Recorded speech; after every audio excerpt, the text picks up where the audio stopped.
রাষ্ট্রীয়ভাবে ইসলামী শাসন ব্যবস্থা কায়েমের জন্য আমাদেরকে মৌলিকভাবে কয়টি ধাপে দ্বীনের কাজ করতে হবে? এক ও অভিন্ন ঐক্যের পথে পৌঁছার জন্য আমাদের রোডম্যাপ কি হইতে পারে? রোডম্যাপ হচ্ছে নবীদের রোডম্যাপ, নবীদের রোডম্যাপ, এবং ধাপটাও নবীদের, তাই না?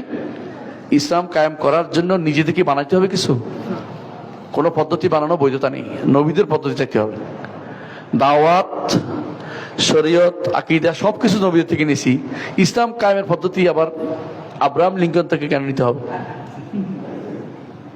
নবীদের থেকে নিতে হবে। কিভাবে? সবাই মিলে 10টা বছর তাওহীদের দাওয়াত দেন, তাওহীদ শিক্ষা দেন। যারা ক্ষমতায় গেছে ওরা যদি বুঝতো যে অন্য কোনো তন্ত্র মন্ত্র আনার তো শিরিক, আমি এটা করতে পারি না, তাহলে কি এটা করতো? দাবি করতো? 10টা বছর ধরে শিক্ষা দেন, সব বাদ দিই।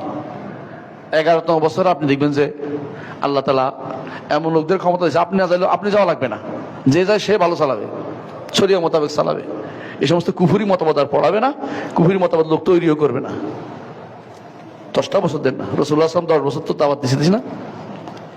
এত বড় দায়ী 10 বছর দিছে, আপনি তো ছোটখাটো দাঁড়িয়ে, আপনি 10টা বছর সবাই লেগে যান যে আমরা এখন তাওহীদের দাওয়াত দেই, দ্বীনের পথে ফিরে আসি। মানুষ যে যাবে সে তো তাওহীদবাদী আগে হইতে হবে। ক্ষমতায় যে যাবে তাওহীদবাদী না হলে আমি কেন তা দিয়ে ভালো কেন আশা করতে পারি? যারা বলছে ইসলাম কায়েমের জন্য যাচ্ছে ওরা কি তাওহীদবাদী? তাওহীদ বুঝে? ওটা আগে দেখেন না, তাওহীদ বুঝে